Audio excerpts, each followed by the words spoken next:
the time has come for the Frankenstein tier list. I watched a whole bunch of Frankenstein movies leading up to the podcast that we just dropped, and I'm gonna rank them. I also saw Del Toro's movie, so we're gonna include that in here. And there was a surprise one that actually popped up in my feed last night. I'm gonna throw that one at the end because that kind of came out of nowhere. I didn't even know it existed, and I'm excited to share that one with you guys too. But at the top, let's say I'm only going to do one sequel, and I'll explain why when I get to that one. There are just too many Frankenstein movies in general, and I did not watch all of them, but I watched a bunch. So let's begin with the Big Daddy, the Universal 1931 Frankenstein. Everybody knows this one. It's a classic. It's beloved. This was the first time I saw it all the way through, and I gotta say, after reading the book, I was kind of underwhelmed by it. I get why it's held up as such a classic, because it really did set the stage as far as aesthetics and just that Gothic horror vibe that we love in those early Universal films. But like I said, I was just kind of underwhelmed. I guess maybe it's because I've seen so many ripoffs and spoofs of it since then. That probably colored my opinion of it. I mean, the set design is amazing. Boris Karloff's monster, I get why he's so iconic, but after reading the book, I had a little bit of resentment for his portrayal as just a big old dum-dum. Everything really felt dumbed down in this one. Cullen Clive was great as Dr. Frankenstein. Henry Frankenstein, for some reason, they switched his name with one of the background characters. So Dr. Frankenstein's name is Henry and his friend's name is Victor. Seems unnecessary. But yeah, like I said, Boris Karloff's portrayal is not my favorite, but I also understand why it had such an impact. Dwight Fry, Fritz the Hunchback, not an interesting character to me. I don't know. I guess they added him for aesthetic reasons too. And honestly, all the side characters I felt were incredibly boring. Maybe like 15 minutes of this movie was like really enjoyable, and the rest was just kind of a slog. And I blame that mostly on Baron Frankenstein.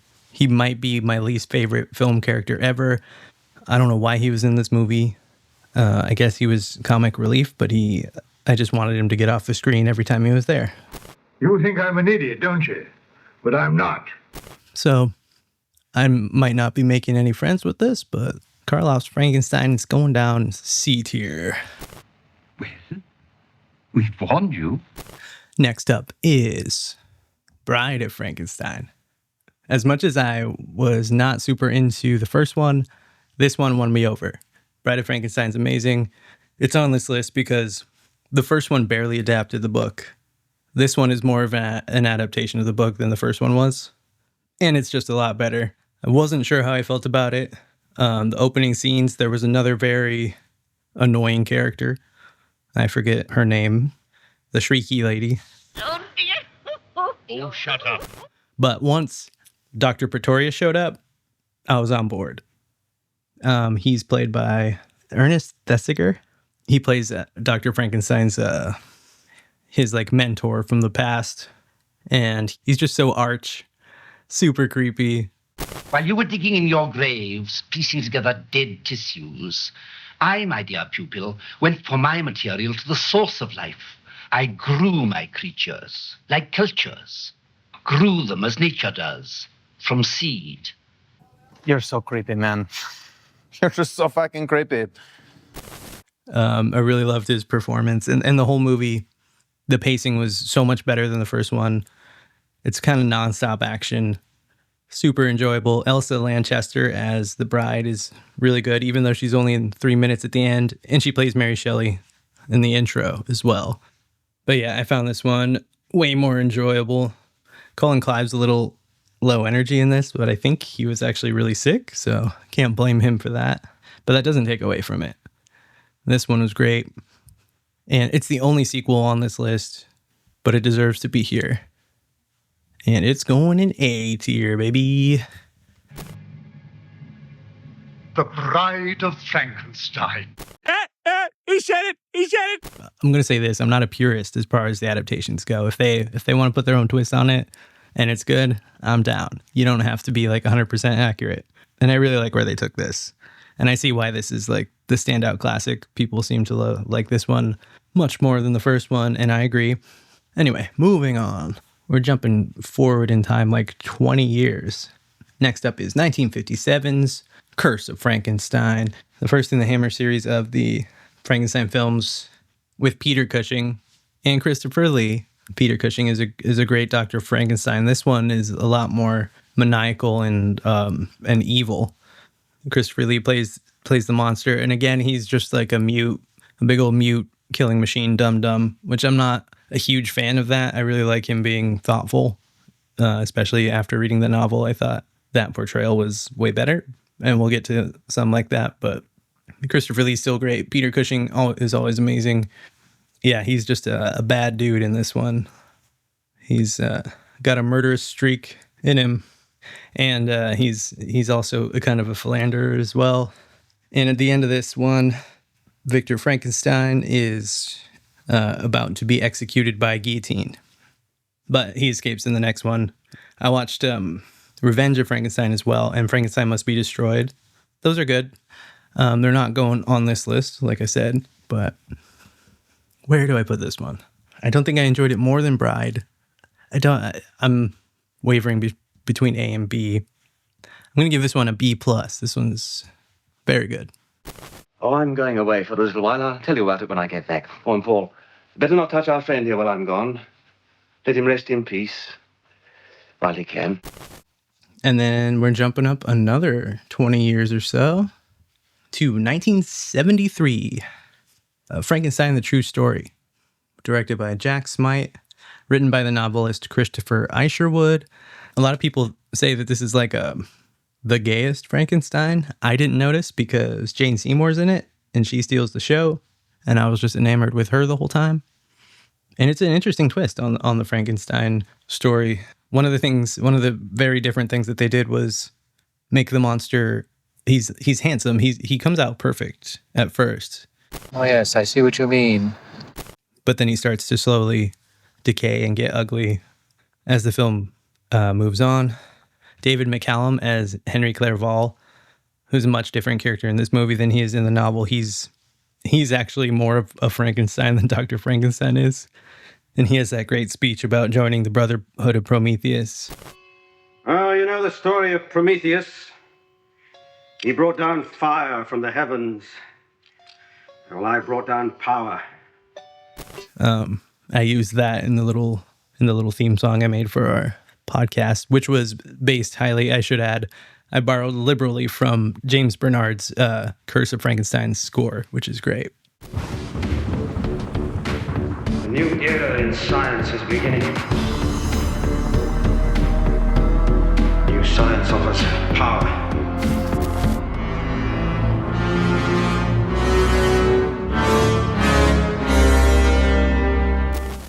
Another person who's in this is the fourth Doctor, Tom Baker. I'll kill him with this deadly jelly baby. I was kind of disappointed that he wasn't in it more, but he plays the ship captain, Captain Walton. But this one, I liked this one a lot. Did I like it more than Curse of Frankenstein? I'm going to give this one an A. Like that one quite a bit.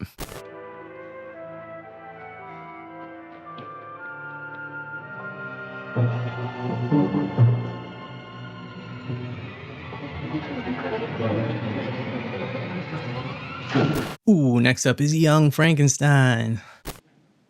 That's Frankenstein. This is a classic. I grew up watching this.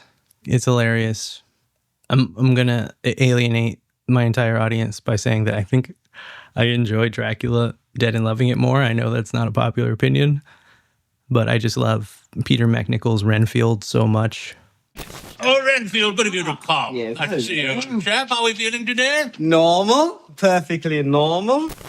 Gene Wilder's obviously brilliant in this, and Marty Feldman as Igor.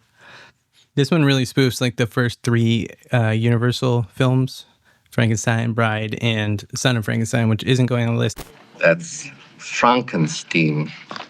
That's an honorable mention, though. That one is very good. Kenneth Mars as Inspector Kemp, the one-eyed police inspector with the prosthetic arm. It's a funny spoof on that character, the inspector from Son of Frankenstein. Frankenstein. Yeah, it's just an amazing cast. Mel Brooks classic. This one is going top of the A pile, baby. You know, I don't mean to embarrass you, but I'm a rather brilliant surgeon. Perhaps I could help you with that hump. What hump? Let's go. Next up, we got Gothic from 1986, which is about that night at Villa Diodati, where Mary Shelley, Percy Shelley, Claire Claremont, John Polidori, and Lord Byron were staying during the Summer of Darkness. And this is about the night that the Frankenstein novel was conceived. It's a dream logic nightmare acid trip. It wasn't the most enjoyable watching experience. I have a lot of mixed feelings about it. The symbolism was interesting. The performances were very good. Natasha Richardson as Mary Shelley, Julian Sands as Percy, Gabriel Byrne as Lord Byron.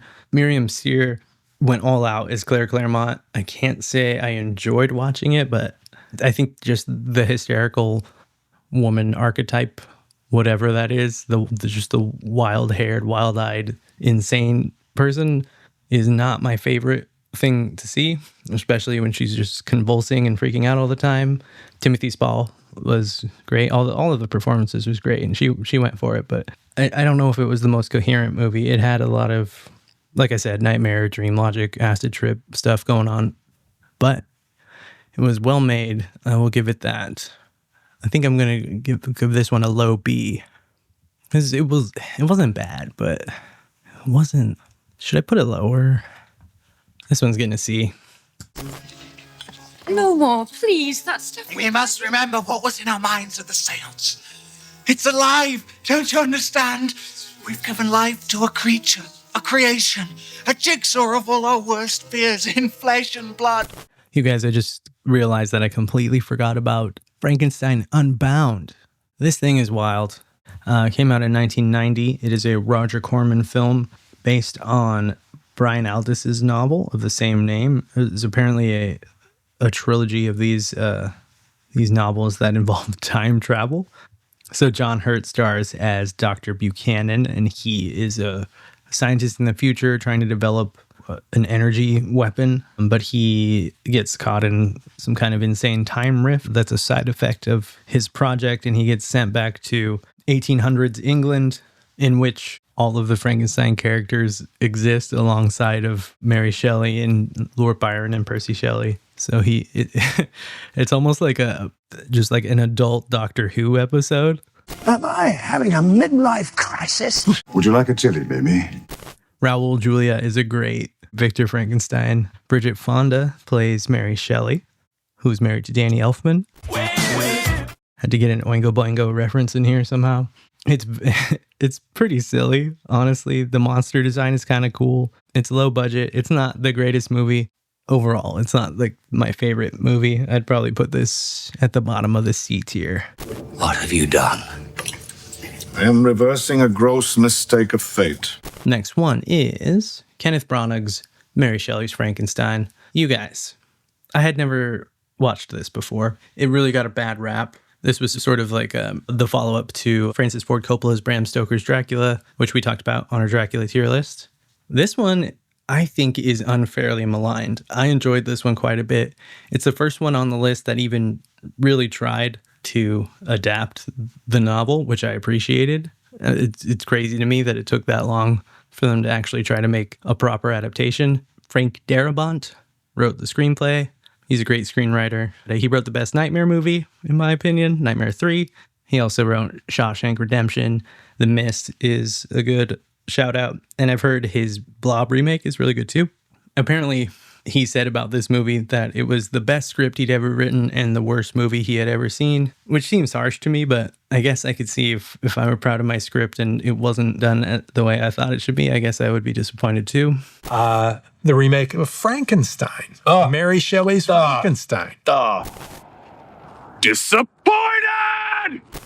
Also, Kenneth Branagh is known for his Shakespeare adaptations, Hamlet, Much Ado About Nothing, Othello. And so I knew him from all that stuff. So his people have problems with his performance, but I didn't. I thought the performances were fine. One of the only things in it that I thought was pretty cringe was the them sliding around in the amniotic fluid. There were some awkward shots, but man, I gotta say, I really enjoyed this one. I think it's my favorite of the ones we've seen so far.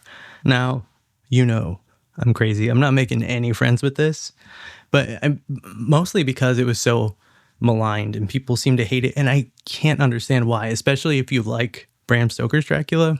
Like all of the criticism I've seen about this is like that it's too melodramatic, over the top. It's a melodramatic story. Yeah, I guess the performances are over the top, but I don't think they're any more over the top than what was going on in Coppola's movie. Oh, yes. It is no laughing matter. And there aren't any performances in it that are worse than Winona and Keanu, I have to say. Also, I wasn't sure about Robert De Niro playing the monster. Do not bring that fire near me. But he pulled it off. I think his monster performance is great. And the scene where he reveals himself to the blind man definitely tugged at my heartstrings. And that might be the best version of that scene. Maybe. But yeah, dude, I'm going to do the controversial thing and throw this up on the S tier. Because this was definitely one of my favorite movies that I watched in this Frankenstein binge. Look, I know that this is difficult for you to understand, but I cannot abandon this work now. 10 years later, we're hopping to the 2004 made-for-TV Hallmark version. This was heralded as like the most accurate adaptation. And I guess it is. It pretty much hits all the plot points. It adds things that I don't know, I could take or leave the little additions that they did, but it was very accurate. Although it is kind of low budget and the production value is not super great. This one was good. It was okay. Luke Goss is a good creature. He was a little softer. They kind of softened him up in this one. He's not as bloodthirsty as he was in the novel or any of these other movies. This one's going down into the B tier. God. Who would make me this way? This next one, when I was looking up what are the best Frankenstein adaptations, this one was on the top of a lot of those lists, and I was really excited to see it. It's the 2011 National Theater version, so it's like a live production. It stars Benedict Cumberbatch and Johnny Lee Miller, and they switched roles, I think, I don't know, every night, but there are versions with each of them playing Victor and the creature. The version I saw had Cumberbatch as the doctor and Johnny Lee Miller as the creature. It was written by Nick Deere, and I think it was directed by Danny Boyle. This one didn't do it for me, you guys. I mean, I'm a theater enjoyer, I have to say. I like live productions and everything, but there's just something about it. It just didn't hit right for me. The humor did not hit at all. The tone was all over the place. So that's a critique that gets lodged at Kenneth Branagh's Mary Shelley's Frankenstein a lot, but this I thought was much worse. I mean, Benedict Cumberbatch was good. Johnny Lee Miller as the creature, his interpretation was very childlike, but he also could be very intimidating as well. There was a weird rape scene in it that was very unnecessary between the creature and Elizabeth, and it did not work for me. I suppose it was accurate to some degree, but I don't know what it was. Something got lost in translation for me. So I'm going to put this one in D for disappointed. Disappointed! All I wanted was your love. But as much as I didn't like that one, this next one is just going straight down into F tier. I'm going to have to make a new tier under this one. It's just trash. I didn't even make it 10 minutes into it. What am I talking about? 2014, I, Frankenstein. I didn't know anything about this movie going into it. It was on TV on demand, so I turned it on and turned it off very quickly. Aaron Eckhart plays Frankenstein's monster, who, he was great as Two-Face, so that was all I knew about this, was that he played the monster, so I thought that would be good. But it was not. It was very, very bad. I'll show you.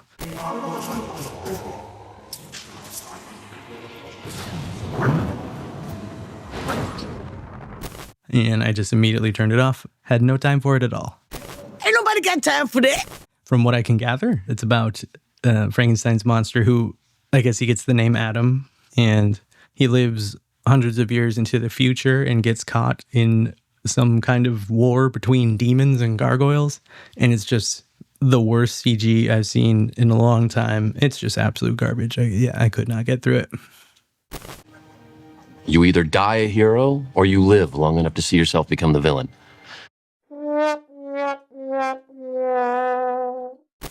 Moving on to 2015's Victor Frankenstein, directed by Paul McGuigan and written by Max Landis. I didn't know anything about this one really going into it either. All I had seen was the poster. It has Daniel Radcliffe as Igor and James McAvoy as Frankenstein. Oh, and also, what's her name? Lenina Crown from the criminally underrated Brave New World Peacock series, Jessica Brown Findlay. She plays Igor's love interest in this.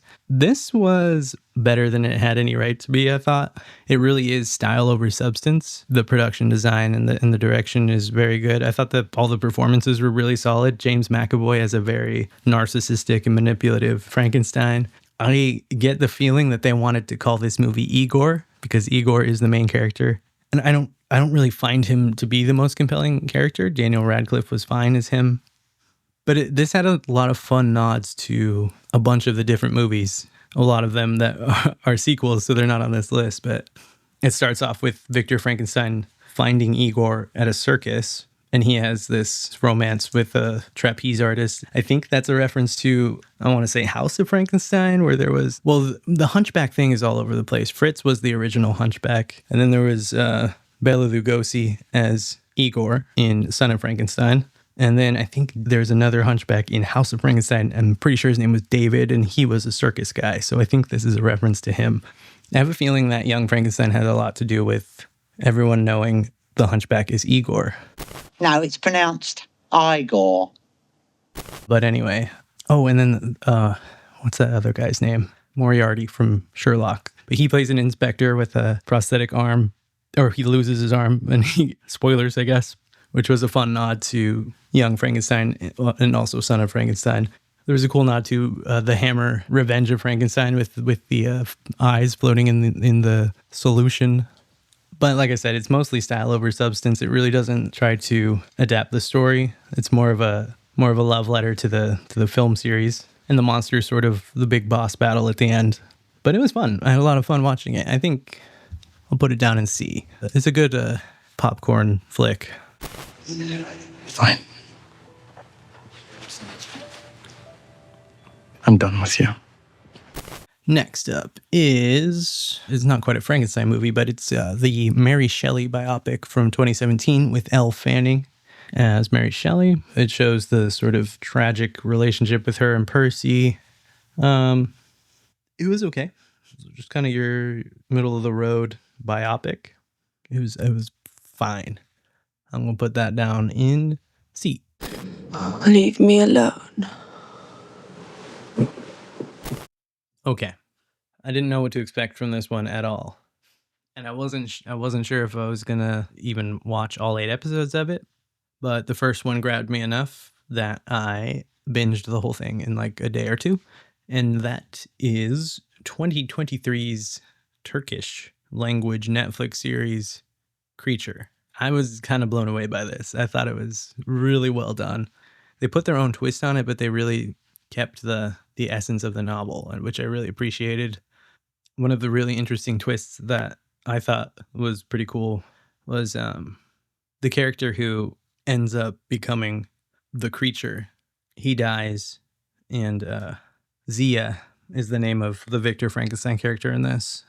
The young medical student in Istanbul. His sort of mentor accidentally dies, and he resurrects him.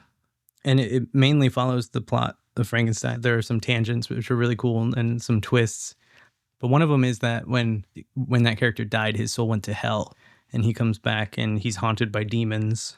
And he has a nice speech toward the end where he talks about how like all the souls in hell are the ones that never knew love in this life. I won't spoil it too much. I highly recommend this one. It's going into the S tier. Which brings us to the film of the hour, Guillermo del Toro's 2025 Frankenstein. There's a lot to like about this. It's an incredibly well-made movie. The direction, the visuals, the production design is just amazing. The production design is just S tier alone.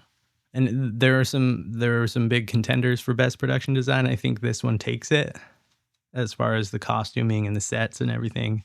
A lot of care went into it. You can tell. And you can tell that this was a passion project for Guillermo del Toro. All of the acting in it is great.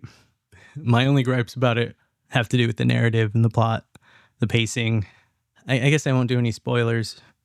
It's basically a pretty straightforward adaptation of the novel. There are certain changes that were kind of interesting, but I wasn't sure how well they paid off.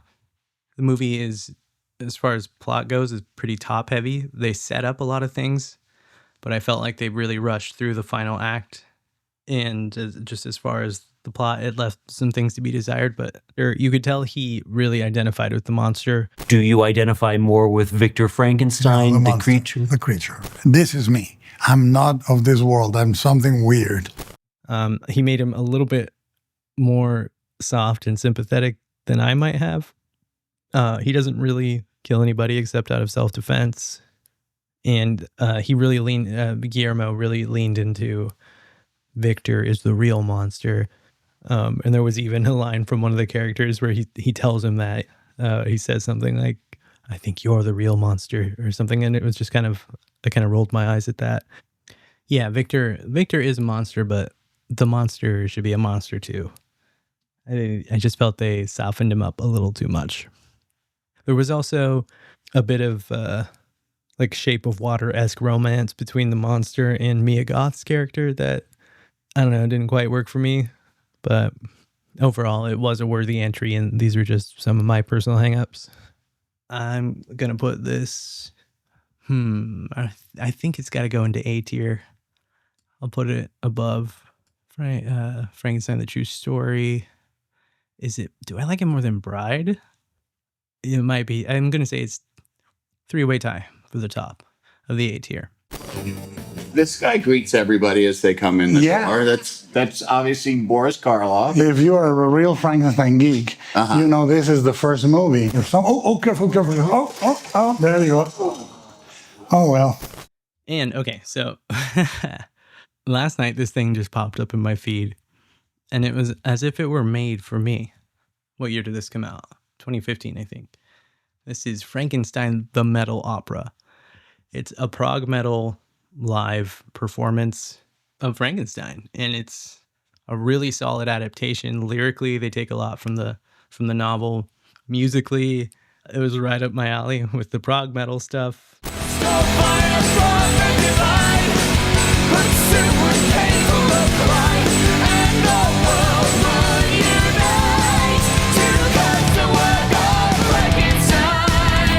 I enjoyed it so much. It might be recency bias. I'll go back and watch it another time. It's a nice brisk 1 hour, and it really hit all the main points. Some things I think it adapted better than anything on this list did, which is kind of amazing. And the music's like way better than it has any right to be. I really wasn't sure how good it was going to be, but this one's going up in the S tier, baby. And there you have it. Those are the Frankenstein movies I watched. Actually, it's not even all of them, but that's, that's where we're at with those. Check out our podcast if you're into philosophical, religious discussions about literature and whatnot. Let me know down below how wrong you think I am and what your favorite Frankenstein movie is and which ones, or what are your favorite sequels? Which ones were you disappointed to not see make it on this list? Let me know. Other than that, I think that's all for now. God bless. Bye-bye.